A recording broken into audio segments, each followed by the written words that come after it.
अस्सलाम वालेकुम फ्रेंड्स, आप देख रहे हैं अलमक्का tech and business hub. Market ने पीर के दिन जो हमें सरप्राइज देना था दोस्तों, क्या वो धरे का धरा रह गया?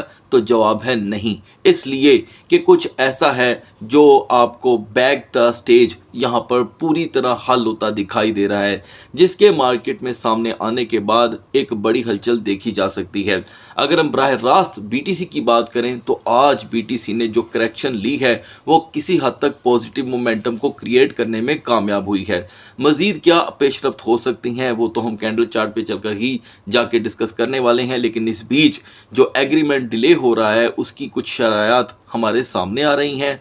Oil prices, after that commodities की ताज़ा तरीन सूरत हाल। यहाँ पर दोस्तों बात सिर्फ ख़त्म नहीं होने वाली, हमें हर सूरत आज की जो मेन डाटाज हैं उसके ऊपर नज़र रखनी होगी। इससे पहले कि हम खबरों का आगाज़ करें, आपने क्या करना है, वीडियो को ज़रूर लाइक कर देना है, क्योंकि वीडियो के कमेंट सेक्शन में सबसे ज़्यादा शिकवा इस बात का देखा जा रहा है कि एक ख़ास कम्युनिटी है जिन्हें प्रॉपरली यहाँ पर नोटिफिकेशन नहीं मिल रहा। तो दोस्तों हमारा साथ दीजिएगा ताकि ये वीडियो दूसरे दोस्तों तक पहुँच सके। चाहूँगा मैं कि हम उस चीज़ से आगाज़ करें जो सबसे ज़्यादा अहमियत और मार्केट के साथ डीपली कनेक्टेड हो चुकी है, और वो है दोस्तों कि जो एग्रीमेंट है वो अब तक 50,000 से ज़्यादा अपनी स्टेटमेंट बदल चुका है।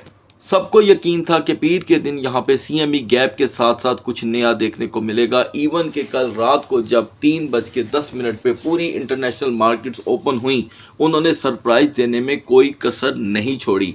अब वो कसर इससे पहले कि पूरी होती, हमने देखा कि यूएस सेक्रेटरी की तरफ से एक स्टेटमेंट आई और उन्होंने कहा कि ये जो प्रपोजल है जो टेबल पे इस वक्त पड़ा हुआ है जिसे डिले किया जा रहा है, वो ईरान की तरफ से एग्रीमेंट पे रीच करने को यानी कि पहुंचने को या फाइनल डिसीजन करने को ताहीर का शिकार इसलिए है कि सारी चीज़ें उनकी तरफ से डिले हैं, हमारी तरफ से नहीं। याद रखिएगा कि मार्को रूबियो की ये कोई पहली स्टेटमेंट नहीं है इस मामले को लेकर, लेकिन क्योंकि आखिरी फैसला तो एक सुप्रीम लीडर ही करता है और वो है इस वक्त अमेरिका की जानिब से ट्रंप ने यहाँ पर फ़िलहाल जो एक मुज़ाहिया एक लहजा अपनाया हुआ है उसे बाज़ुकात मार्केट के लोग जो हैं एक किसी और चीज़ के साथ जोड़ देते हैं। मुझे ऐसे लगता है दोस्तों, और लगता था भी और अभी भी, कि ये चीज़ें ईद से पहले हल हो जानी चाहिए थी, लेकिन अगर ये डिले हो रही है तो हमें यहाँ पर भूलना नहीं चाहिए कि अब इसी हफ्ते के अंदर जितने भी डाटाज आएंगे उनकी वैल्यू और ज़्यादा बढ़ जाएगी। क्यों? क्योंकि वॉल्यूम मार्केट में कम होगा, मार्केट अपनी सपोर्टें तोड़ सकती हैं। अमेरिकन डाटाज में से इनिशियल जॉबलेस क्लेम की बड़ी वैल्यू है और जुमे वाले दिन जीडीपी ग्रोथ रेट की अपडेट जिसने हमेशा पीसीई डाटा की शक्ल में मार्केट को हिलाया है। ऐसे में हम कभी नहीं भूल सकते कि ये जो ऑयल प्राइसेस अभी तक काफ़ी ज़्यादा फॉल कर गए हैं, इसका बराह रास्त ताल्लुक सिर्फ इस बात से है कि पिछले 4 दिन से कोई सख्त स्टेटमेंट मार्केट में नहीं आई। अब इस सख्त स्टेटमेंट के रुके रहने में कितनी सदाकत है, चले चल के देखते हैं। आज सुबह दोस्तों जो WTI क्रूड के प्राइसेस थे वो गिरते गिरते एक लंबे अरसे के बाद कोई बड़ी अभी पॉजिटिव स्टेटमेंट आई भी नहीं तो ये $90 तक चले गए हुए थे। अब ये बात तो आपको माशाल्लाह ज़ुबानी रट गई होगी कि WTI 100 पे मजाक में पहुंच जाता है, एक सख्त अल्फाज का बयानिया इसको 100 तक ले जाता है, और ब्रेंट मजाक में 110 पे। अभी भी बैक एंड के ऊपर जो तज्जियाकार हैं यूएस इकोनॉमी के, उनको लगता है कि ब्रेंट कभी भी 120 से 150 जैसी सतह को अबूर कर सकता है। लेकिन बिहाइंड द स्क्रीन हम देख रहे हैं कि बहुत से ऐसे कंट्री हैं, खास करके पाकिस्तान खुद एक ज़बरदस्त किरदार अदा कर रहा है इन चीज़ों को लेकर, और कुछ नालायक लोगों का ये कहना है कि वो अपने लिए कर रहा है। देखें दोस्तों, अपने लिए पाकिस्तान कर रहा है या किसी और के लिए कर रहा है, फ़ायदा सभी का है। इसलिए कि ज़ाहिरी बात है कि जिनकी इकोनॉमी वक्ती तौर के लिए वीक हुई हो या लंबे अरसे से वीक हुई हो, उन्हें यहाँ पर आगे चलकर के किरदार इसलिए अदा करना पड़ता है कि उन्हें मालूम होता है कि इसका इफ़ेक्ट पूरे खित्ते में आएगा। तो मैं समझता हूँ, पर्सनली ये बात कह रहा हूँ कि पाकिस्तान का किरदार शानदार है, बेहतरीन है और होना भी चाहिए, इसलिए कि इन चीज़ों का इफ़ेक्ट हमारे मुल्क की गरीब आवाम पे आ सकता है। अब लोग इन बातों को नहीं समझते तो वो उनकी अपनी ज़ाती राय है। तनकीद करना आसान है, रास्ता बताना या हल बताना बड़ा मुश्किल है। अभी फ़िलहाल दोस्तों जो बेटर सपोर्ट व्यूअर्स की जानिब से पूछी गई थी WTI की दोस्तों, अभी तक तो 90 की है, लेकिन कोई हमें ईद के दिनों में या ऑफ डेज़ के अंदर कोई तबादला देखने को मिलता है तो एक अच्छी चीज़ ये है कि इंटरनेशनल मार्केटें ओपन होंगी, क्योंकि ईद की छुट्टियों की वजह से कभी इंटरनेशनल मार्केटें बंद नहीं हुआ करती, अलबत्ता स्लो ज़रूर हो जाती हैं। आज यूएस के तमाम बैंकिंग सेक्टर्स की दोस्तों है छुट्टी, ऑफ है। इस वजह से आपको थोड़ा बहुत वॉल्यूम कम भी दिखाई देगा, लेकिन कल ये वॉल्यूम बढ़ सकता है। और यहाँ पे WTI के रियल क्रैश करने का जो लेवल है वो है दोस्तों 78 टू 80 डॉलर का। किसी भी पॉजिटिव न्यूज़ ने अगर इनको ब्रेक कर दिया 80 से 78 डॉलर तक के लिए, तो इसे रियल क्रैश माना जाएगा, क्योंकि सारी दुनिया को इंतज़ार है कि हुर्मुज़ ओपन होती है तो इस खबर का वैसे भी जो है अच्छा खासा दोस्तों भूत बनने वाला है। इसी दौरान व्यूअर का सवाल था कि आखिर ये इंडेक्स क्रैश क्यों कर रहा है, 98.99 पे आ जाना। पहले तो दोस्तों मैं आपका दिमाग क्लियर कर दूं कि इंडेक्स में 30 सेंट की कमी और इजाफा तो मेरे ख्याल से मैं बचपन से देख रहा हूँ। इंडेक्स में 30-40 सेंट की रोटेशन तो आती रहती है, क्योंकि ये इंटरनेशनल बाइंग रेशो को यहाँ पर शो करता है और उसकी कमी को भी, यानी कि सेल परचेज होती रहती है। हाँ, ये जो जुमे का दिन था, सैटरडे का और इतवार का, इसके 3 दिनों में इंडेक्स क्यों टूटा, उसकी वजह शायद ये हो सकती है कि ट्रेजरी और बाउंड के दरमियान तबादला ख्याल हुआ और अभी भी इंटरेस्ट रेट के जो ऑड्स हैं वो तेज़ी से बढ़ ही रहे हैं, कम कहीं नहीं हो रहे। मैंने जितनी भी अभी तक स्टडी की है, हर जगह पे हर तजियाकार, सियासतदान और पार्लियामेंट मेंबर का ये मानना है कि इंटरेस्ट रेट बढ़ाने पड़ेंगे हर सूरत, लेकिन महीने का तयन नहीं हुआ। तो जैसे ही जून का आगाज़ होगा, 16 और 17 तारीख का जो है ढंडोरा वो पिटने लग जाएगा।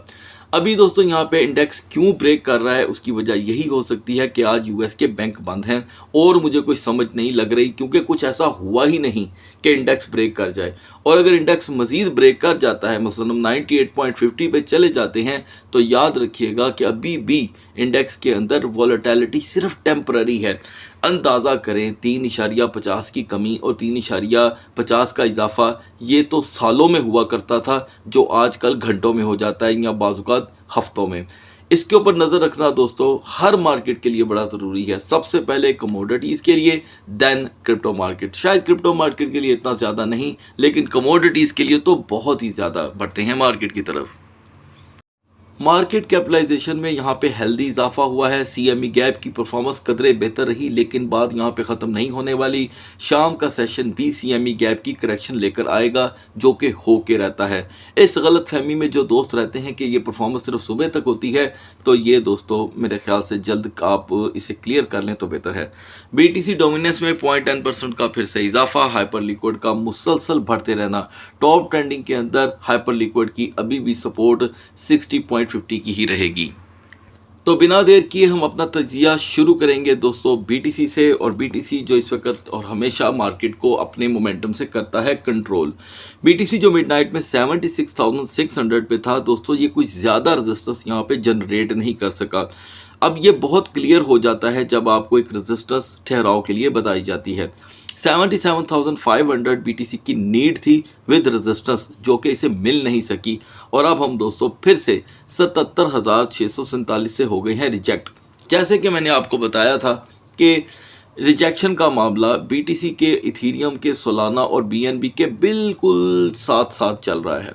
और अभी हम 77,646 से रिजेक्ट हुए हैं। Over stay on these levels 77,000 पे एक्स्ट्रा स्टे BTC को दोस्तों एकदम से 76,000 की तरफ पुश कर सकता है। आप बहुत अच्छे से जानते हैं कि 75,000 लेवल जो है भले ब्रेक हो चुका है, लेकिन जितनी जल्दी उसने रिकवरी शो की थी, हम अभी थोड़ी देर के लिए ही सही, लेकिन इस पे एतमाद कर सकते हैं। पिछले 8 घंटे से सूरत हाल बहुत ज़्यादा स्लो है और स्टक लाइक अ बग की तरह मार्केट चल रही है। ओवरस्टे आप जान चुके हैं, लेकिन पॉजिटिव रेजिस्टेंस जो है वो अब 77,800 की ही है, जो BTC को 78,300 टू 500 की रेजिस्टेंस प्रोवाइड कर सकती है, लेकिन रिजेक्शन का एलिमेंट साथ साथ रहेगा। दूसरी तरफ दोस्तों इथीरियम ने यहाँ पर बिल्कुल अपना वॉल्यूम स्टक कर लिया है। मिडनाइट में हम 2100 पे थे, मॉर्निंग का आगाज़ 2062 से हुआ। जैसे कि आप जानते हैं कि 2080 और 2050 ही इसकी 2 स्टेप स्टॉप सपोर्ट है। अभी भी हम 2117 से रिजेक्ट हो रहे हैं और यहाँ पे लॉन्ग स्क्वीज अवेलेबल है। ये लॉन्ग स्क्वीज का सिलसिला जैसे कि आप जानते हैं कि हमें देखने को मिला कल रात को भी, आज भी देखा जा सकता है। तो इथीरियम में दोस्तों हैरान करने वाला या सरप्राइज करने वाला कोई वॉल्यूम दिखाई नहीं दे रहा। अभी भी हद दर्जा 2125 से 2145 की एक रेजिस्टेंस मौजूद है। अदरवाइज ओवरस्टे इथीरियम को मुसलसल कमज़ोर कर रहा है 2080 के लिए। 2080 इसे होप दिलाता है कि हम मार्केट को रिकवर कर सकते हैं, लेकिन जैसे ही ये सपोर्ट टूट जाती है तो 2050 के बाद इथीरियम और इथीरियम से जुड़े टोकन एकदम नेगेटिव नैरेटिव अपनाने में हो जाते हैं कामयाब। तो आज के दिन भी दोस्तों सूरत कुछ ऐसी ही रहने वाली है। बढ़ते हैं आल्ट कॉइन्स की तरफ।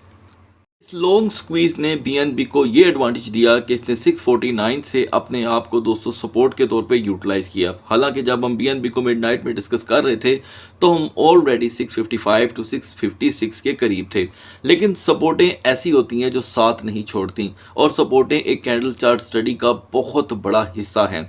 यानी कि जैसे कि हम जानते हैं कि 650 से 642 के दरमियान यहाँ पर एक ख़ास गहरा खड्डा बन रहा है जहां से बीएनबी बार बार लेता है बाउंस। अब सूरत हाल ये है कि हम 649 से बाउंस लेके फिर से 662 की रेजिस्टेंस देख चुके हैं। टॉप रेजिस्टेंस आपके सामने है दोस्तों, जैसे कि ये चौथी बार होगा कि बीएनबी 663 की तरफ बढ़ रहा है। मान लें अभी भी हम 663 पे ओवरस्टे ना कर सके या सेकंड ट्रेडिंग सेशन में एंटर ना हो सके तो बीएनबी का प्रेशर तेज़ी से 655 से 650 की तरफ बढ़ेगा और ब्रेकआउट के लिए हमें अभी भी 665.90 की ज़रूरत रह सकती है। एज यू नो XRP 3 और 2 सेंट के दरमियान रोटेट हो रहा है, तो हमने फिर से 1.33 का लो देखा, हाई रहा 1.36 का। 0.13% की इसके पर डे के हिसाब से वॉल्यूम में कमी शो हो रही है। अभी भी यहाँ पर XRP 1.32 और 1.33 को छोड़ने को तैयार नहीं है। ये वही एरिया है जो बाउंस देता है और आज के दिन मान लें हम 1.35 पे ना भी जा पाए तो XRP में इतनी स्ट्रेंथ दिखाई दे रही है इस कैंडल की वजह से कि 1.39 की रेजिस्टेंस मिल सकती है। इसी दौरान दोस्तों सोलाना ने हमें लो दिया 83.68 का, जबकि हम मिडनाइट में जब सोलाना को डिस्कस कर रहे थे तो सोलाना 85.48 पे मौजूद था। इसकी टेम्पररी दो सपोर्टें हैं। 85.10 को हम कनेक्ट करते हैं 82.50 के साथ जो इसकी स्ट्रॉन्ग सपोर्ट है। हमने देखा कि जब 83.68 का लो आया तो सोलाना ने रिकवरी भी शो की 86.18 की। अब 86.18 का मामला यहाँ पे ठंडा पड़ रहा है। फिर से हम 85.10 की तरफ ही जा रहे हैं जो हमें ओवरस्टे करने पे कनेक्ट करती है 82.50 के साथ। हिस्ट्री आपके साथ साथ कैंडल चार्ट पे चल रही है, ना समझ आए तो आप कमेंट सेक्शन में लिख सकते हैं, हम उसके ऊपर मज़ीद रोशनी डालेंगे। अभी भी सोलाना अपने ब्रेकआउट के लिए तैयार दिखाई नहीं दे रहा। मैक्स रेजिस्टेंस 87.50 की ही है। अर्ली मॉर्निंग में डोज ने 0.1005 की फंडामेंटल स्ट्रॉन्ग सपोर्ट को किया ट्रिगर, हाई रहा 0.1033 का, लेकिन बात यहाँ पे ख़त्म नहीं होती, इसलिए कि रिजेक्शन के बाद फिर से यहाँ पे डोज 0.1010 की तैयारी कर रहा है। जी कैश एक मरतबा फिर से दोस्तों अपर लेवल की रेजिस्टेंस के ऊपर काम कर रहा है। अब ये अपर लेवल की रेजिस्टेंस इसे मुसलसल जो कि है यहाँ पर 650 और 645 के साथ जोड़े रखे हुए है, लेकिन इस दरमियान क्योंकि आप जानते हैं कि ये सपोर्ट कंडीशन के लिए बिल्कुल भी साजगार नहीं है, तो हम जब भी 650 को ब्रेक होते देखते हैं मोस्टली इसका प्रेशर 638 की तरफ बढ़ जाता है। अपर लेवल में अभी भी हम 679 से रिजेक्ट हुए हैं, यानी कि 680 का एक ऐसा लेवल जिसे ये इन दिनों में 4 बार टच एंड गो कर चुका है और लो की शक्ल में 130 की कमी। इस हालात के अंदर जी कैश में सिर्फ सपोर्ट 650 की बचती है। अब हम बात करेंगे पब्लिक डिमांड कॉइन्स की। अगर आप चाहते हैं कि आपके बतलाए गए टोकन को भी डिस्कस किया जाए तो आप कमेंट सेक्शन में जस्ट उसका नाम लिख सकते हैं। आगाज़ करेंगे XMR से। लिहाजा दोस्तों हमारी XMR की सपोर्ट बहुत ही कारआमद रही। 380 और 84 के दरमियान जो सिलसिला था वो जारी है। अभी भी 398 से हमने टच एंड गो किया। It's very very impressive. अब यहाँ पर एक बिग बेरिश रिवर्सल बन रहा है जो पहला प्रेशर रखेगा 385 पे, सेकंड प्रेशर ना इस पे सर्वाइव कर पाने पे 380। अब 380 से इसका सेवरल बाउंस हमने देखा, कैंडल चार्ट इसका लाइव प्रूफ आपको दे रही है। 380 और 395 के दरमियान अभी भी स्ट्रगल जारी रहेगी।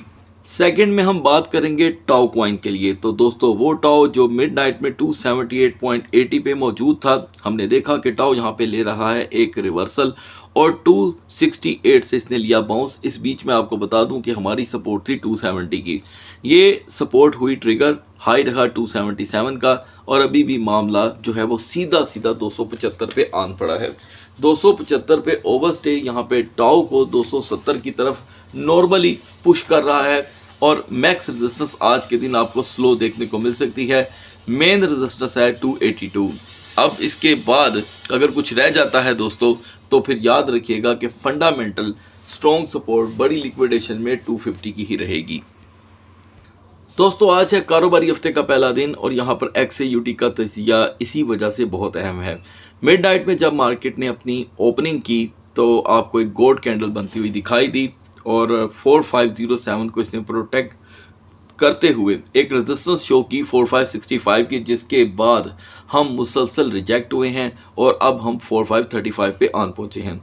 कमेंट सेक्शन में मैं चाहूँगा कि XAUT लवर्स अपनी कीमती राय ज़रूर दें। तो दोस्तों अभी भी यहाँ पे XAUT के लिए बड़ा इम्तिहान जारी है।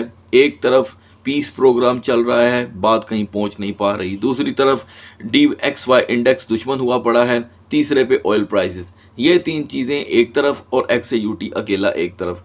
ये मुकाबला इसे बार बार 4520 पे पुश कर रहा है और मैक्स रेजिस्टेंस जो है वो इतनी है कि रिजेक्शन मिलती है बार बार। अभी भी हम अगर 4565 पे भी चले जाते हैं तो रिजेक्शन अवेलेबल है। इसलिए XAUT को जो सामना है वो 4625 के बाद ही मार्केटों में कुछ अहमियत दिला सकता है, बावजूद इसके कि आगे 16 और 17 जून आ रही है।